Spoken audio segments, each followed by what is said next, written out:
Sup, everybody? Today we are here to talk about magic. And by magic, I mean NLP. And NLP stands for Neuro Linguistic Programming, which, in the easiest way to really explain this, is that neurolinguistic programming is really just the way in which we communicate and putting that communication into a model in order to understand how our brain is absorbing the material that is coming to us, right? And so the way in which that we store the information that comes into our brain gets stored in particular ways, right?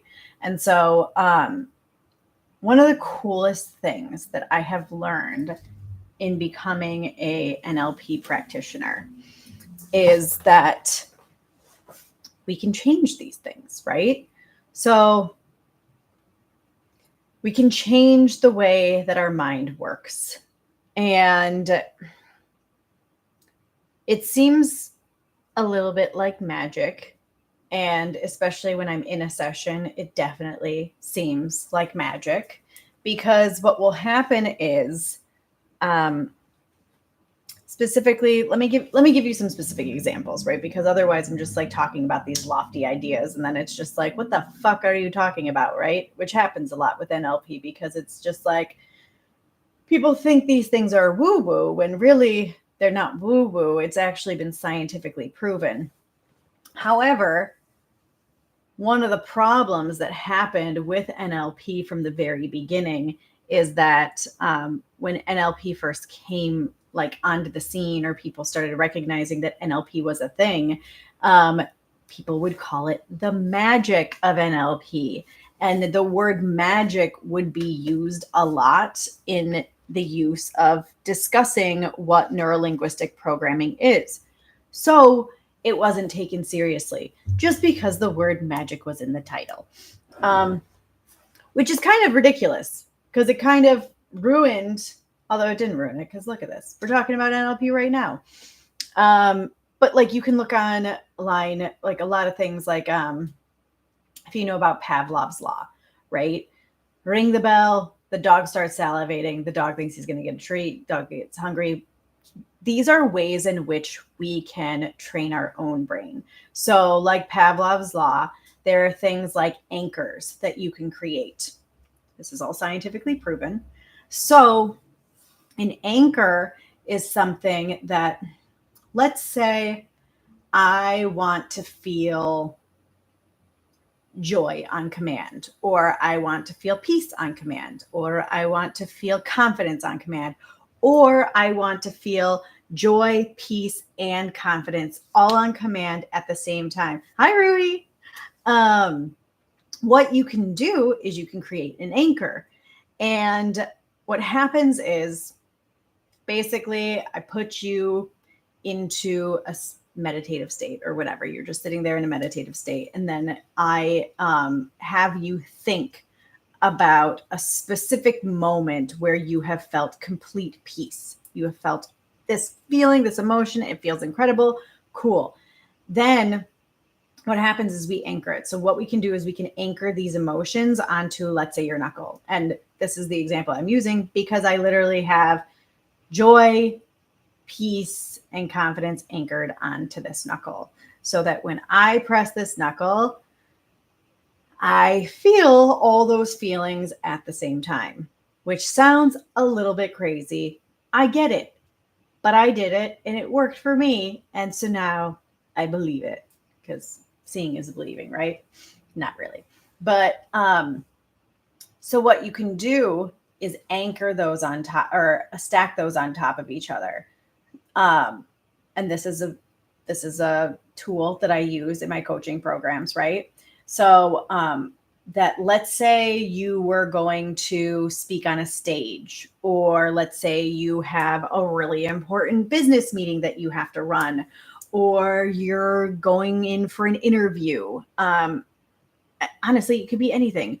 you're depressed, you deal with mental health issues, and you want to be able to take yourself out of that depression by feeling peace and calm and joy at those times.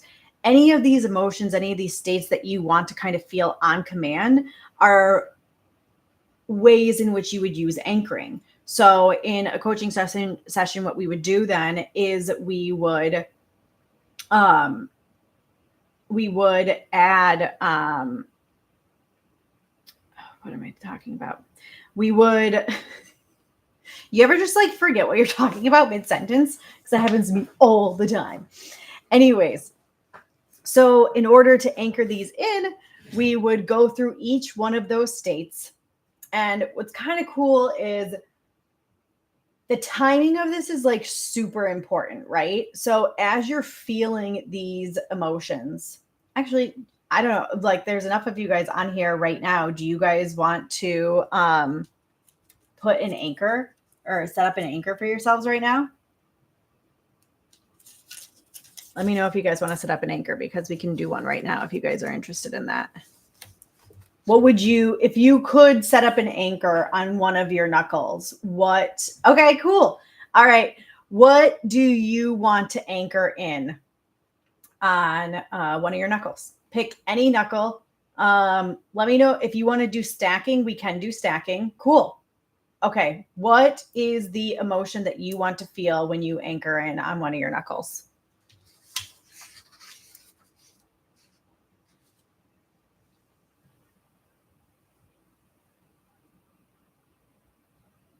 Do you guys have a feeling that you want to, or an emotion you want to anchor in on one of your knuckles? Like I said, for me, I have joy, safety. Ooh, that's a good one. Okay. Do you want to do just one, or do you want to stack? So like on this knuckle, when I press this knuckle, I feel joy, peace, and confidence. Okay, at ease. Let's go with at ease. So what's going to happen is I'm going at peace and safe. Okay, cool. So let's go with at peace. We're going to do peace first. And so what I'm going to do is I'm going to let you know what we're going to do ahead of time, just so you're prepared for it, right? So I'm going to ask you, can you remember a time when you're totally at peace? And when I ask you about that, I'm going to say, can you remember a specific time? And then you're going to go back to that time. Now, the timing is super important in this, right? So when you are remembering this specific time, the way that the emotion will work is that you'll feel it almost like it's a roller coaster, right? So just as it is about to hit like the peak emotion that you have, that is when you are going to press your finger on your knuckle. Okay. And you're going to press it on there. You're going to be feeling that peace inside of your body because you're going to be in that moment, right? And then the second that you start feeling it come over the curve of the hill, like the second that feeling starts dissipating, you're going to take your finger off. Okay. And so, all right, let me know you're ready. Give me a thumbs up, or I don't know what you can do. Send a heart, whatever it is. Let me know when you're ready.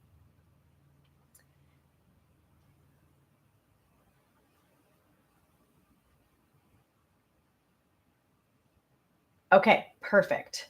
So, can you remember a time when you felt totally and completely at peace? Drop a heart in the chat if you can.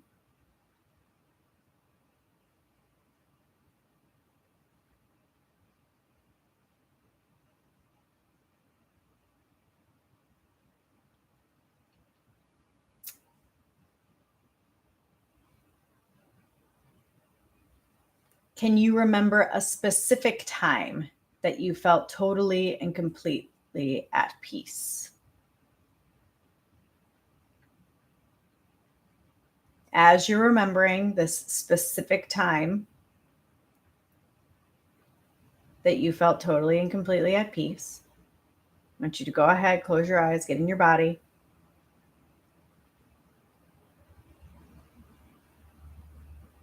And as you go back to that time now, go right back to that time, float down into your body, and see what you saw, hear what you heard, and really feel the feelings of feeling totally at peace. And as that feeling approaches the top of the roller coaster, press on your knuckle. And when it starts to dissipate, take your finger off.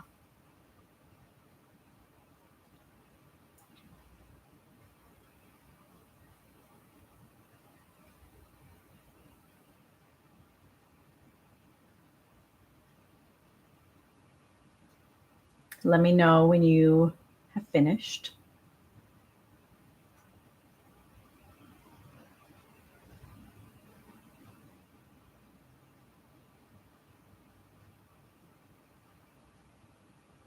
And then we can test it out.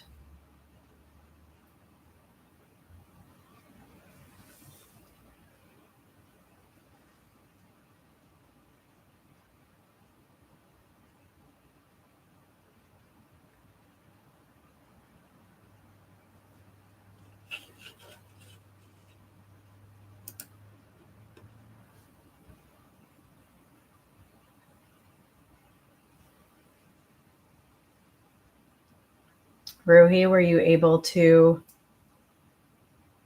Done and done? Perfect. Okay.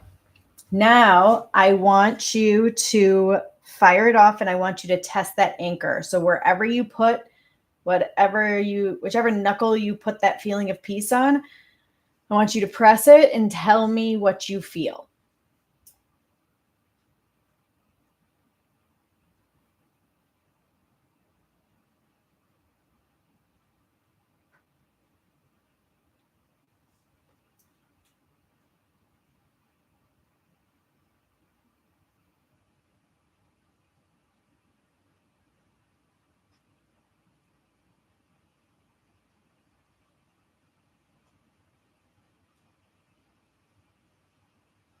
Calmer, at least more in the moment, not so anxious. Awesome.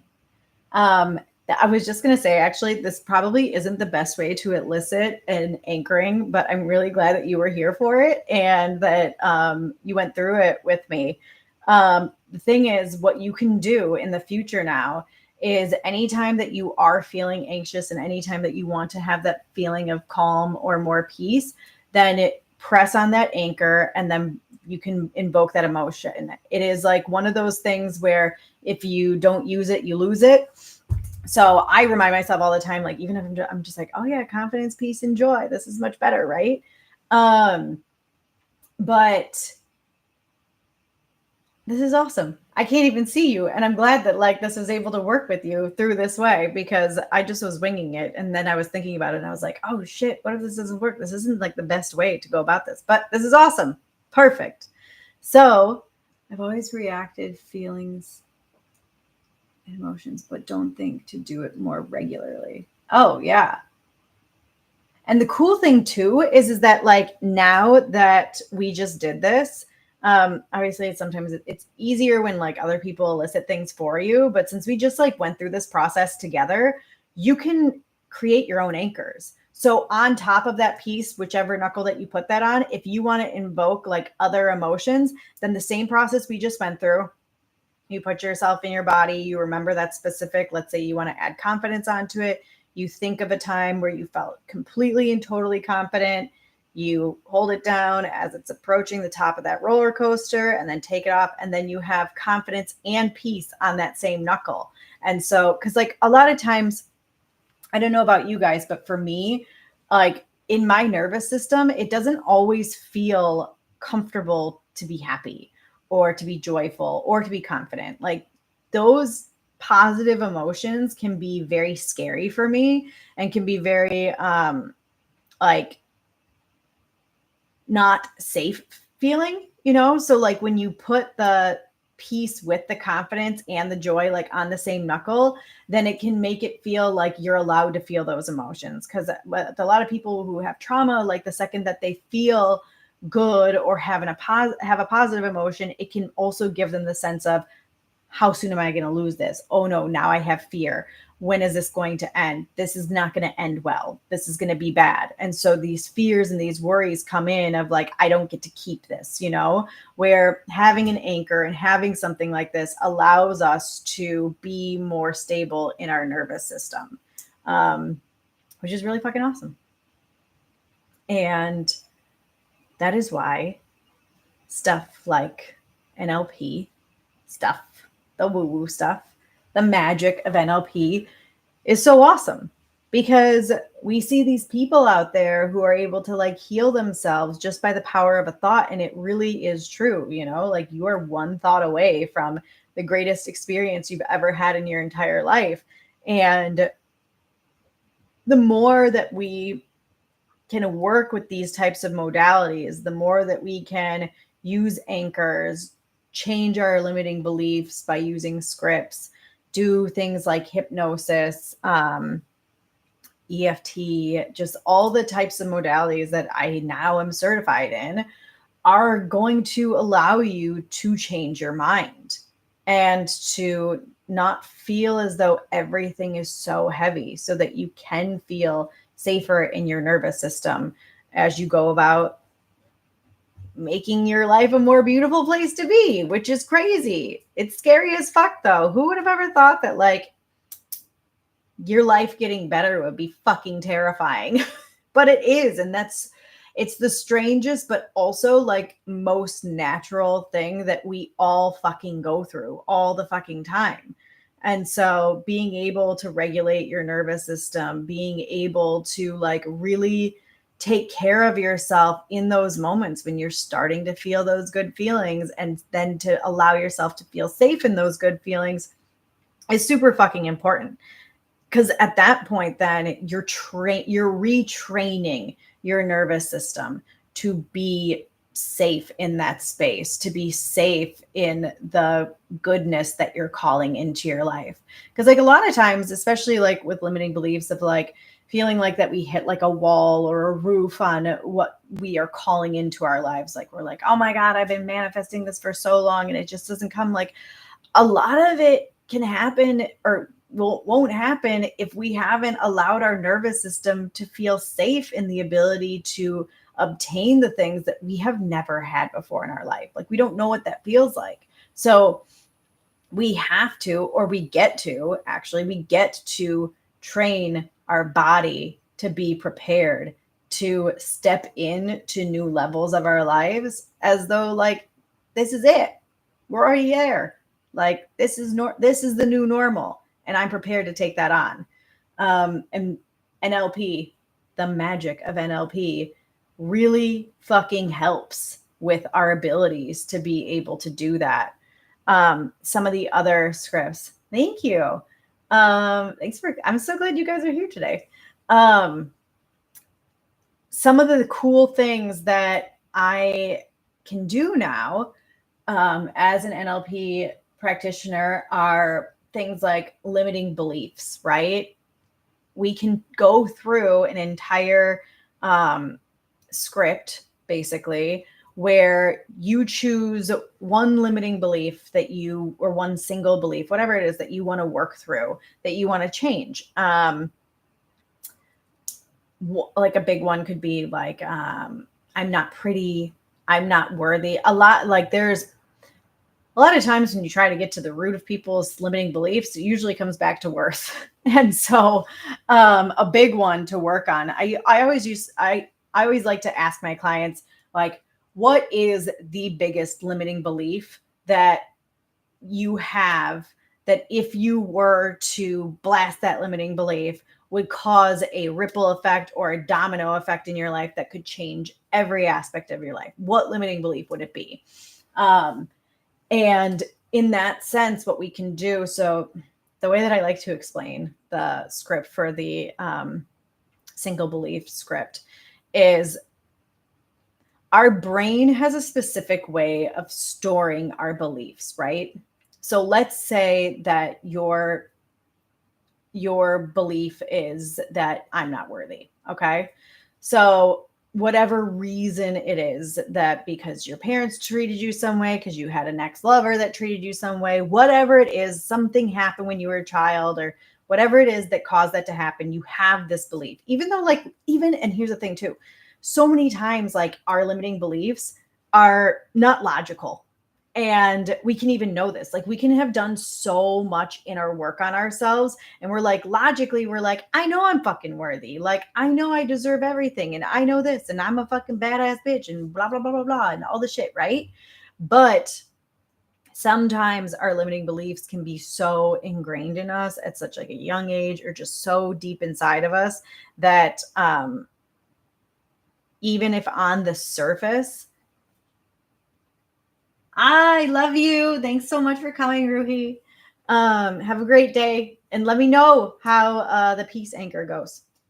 So, a lot of times, what will happen is, and this happens a lot for me because obviously I've like done a lot of fucking work on myself, but then it's like my intuition will be like, oh, there's still a monster there, you know, like that little bitch, get him the fuck out, whatever it is.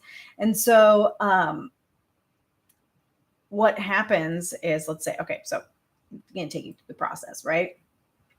You have this stored somewhere in your brain. I don't know the exact location, right? But we can get ideas. So what happens is I will ask you to think of the limiting belief that it is that you wish to change. And through that limiting belief, I will ask you if you have a picture that comes to mind, okay? And based on certain attributes of what that picture looks like, will tell us where that exists in your brain. Whether it's bright, dim, colorful, black and white, whether you're seeing through your own eyes or you're seeing yourself in the picture, whether you're hearing anything, whether you're feeling anything. And so I will write down all of the details. I'll ask the questions very quickly because we're dealing with your subconscious mind. We don't want anything to like jingle around on us or jump around on us. And so I'll take down all that information. Then the next step of it is I will ask you about a belief that you used to believe that you no longer believe. A lot of times a good one for this is, did you used to believe, or like, did you believe in Santa Claus when you were a kid? Did you believe in the tooth fairy? Or even just something like, I am 18 years old. Like, I mean, unless you're 18 years old and you're watching this, then that is very true for you. And so instead, then you'd be like, I am 10 years old, something like that, right? So something that is no longer true. Because when I elicit asking you questions about what that picture brings up for you, that is where we find out the lies are stored in your brain, right? So when I find out what the picture looks like for Santa Claus is real or I am 18 years old, then I can put you into like a meditation state basically and have you bring back up the image of I am not worthy, whatever your limiting belief is. And we can change what that looks like so that it's stored in the area of your brain where lies are stored. It sounds crazy, but like this tool, the single belief tool, I have used on every single one of my clients, and I do it on my friends, I do it on my family members, because I'm just like, this is so impactful. Like every single time I do it, like immediately you can see the change on people's faces. Like their bodies will just start glowing, they'll feel lighter. And so first step, you change the single belief into a lie, right? It's a lie now. But the best part is that then on top of it, we will then decide, okay, what do you want to believe instead of I am not worthy? What is the belief that you would rather have? So we double down and make it a positive, right? So we could do like, I'm not worthy. You could change it to I am worthy of everything. I am a millionaire. I get to do whatever I want whenever I want. I am free. I get to whatever it is that you want to believe more than anything else in your life. Then we can choose that. So the way that part works is I ask you to imagine something that we know for sure is true, right? So the one that I use most often is think of the sun will rise tomorrow. And when you think of the sun will come up tomorrow, you have a picture in your mind. And so we bring up that picture because that is an absolute truth. You know that the sun is coming up tomorrow, right? We elicit that. That is where absolute truths lie. The other part that you want, the part that you're like, I get to do whatever I want, whenever I want, I am worthy. Like, we've already established that you may know this logically, that you are worthy, but that your subconscious doesn't recognize that. The other thing I want to acknowledge is that just because we have changed one thing into a lie does not make it that the opposite is now then a fact, right? Because we've just decided, like, okay, I am not worthy is a lie, but you could still feel like I'm a little bit worthy, or like it doesn't automatically, taking away the negative belief doesn't automatically mean a positive belief exists in its place. It's like working with energy, right? When you're working with energy, by taking it away does not destroy it, but you got to fill it with something else. Because it's being used somewhere else. I hope that makes sense. So then what we're doing is we're seeing where in your mind the idea of I am worthy, or I am allowed to do whatever I want, whenever I want, I'm free, all these things. We get the picture of what that looks like, and then we change that picture to have the likeness of what the sun will come up tomorrow is in your brain, so that we're storing your positive belief that you want to have in the area of your brain where absolute truths are. And then integration happens. Like, I notice every single person I have done this on, I have noticed immediate changes in. There was 2 people that we were not able to do the first time.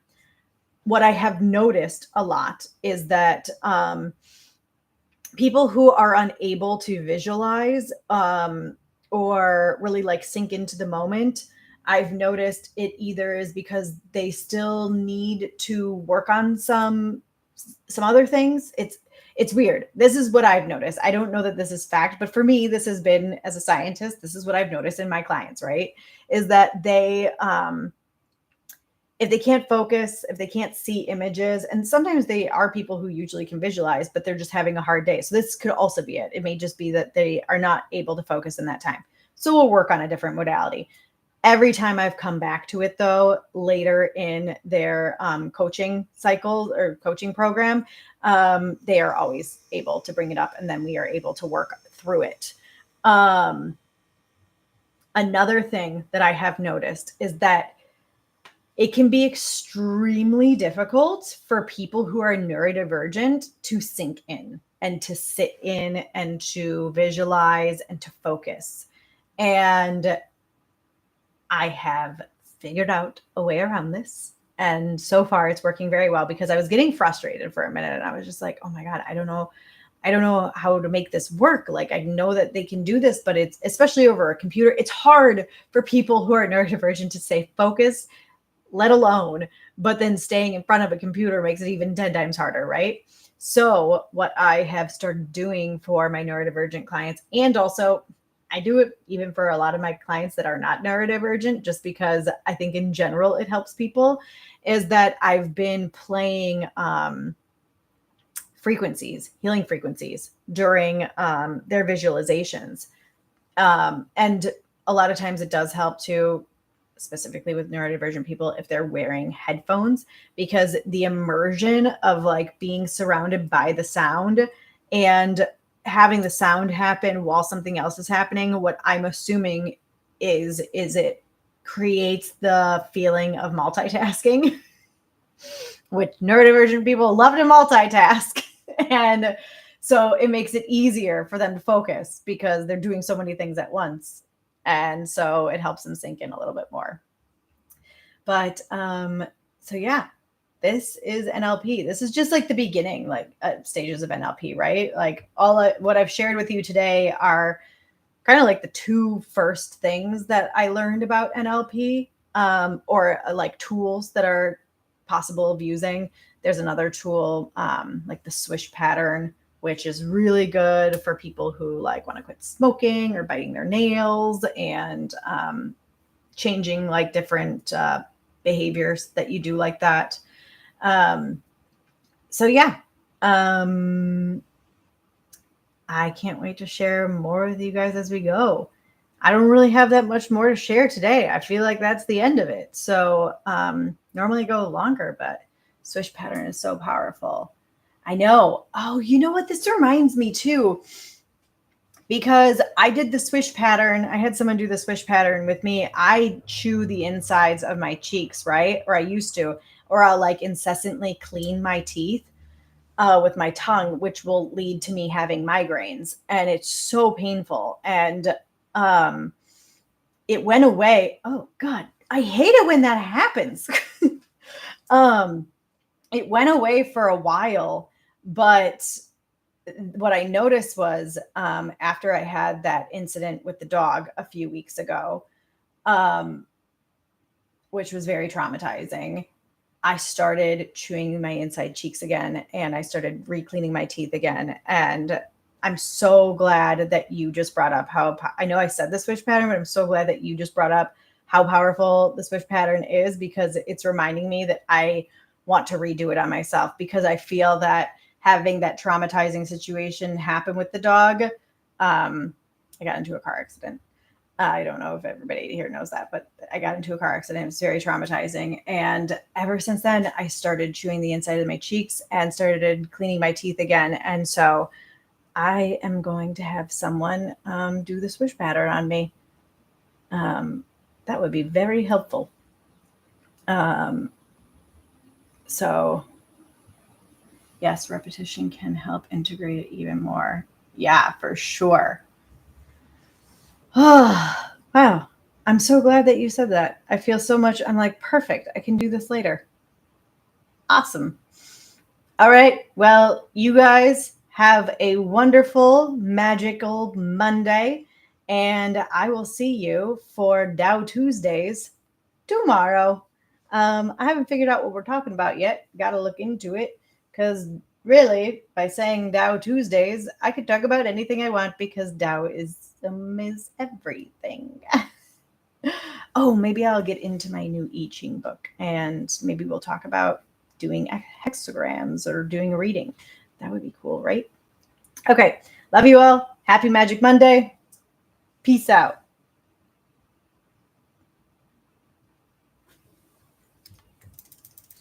See ya.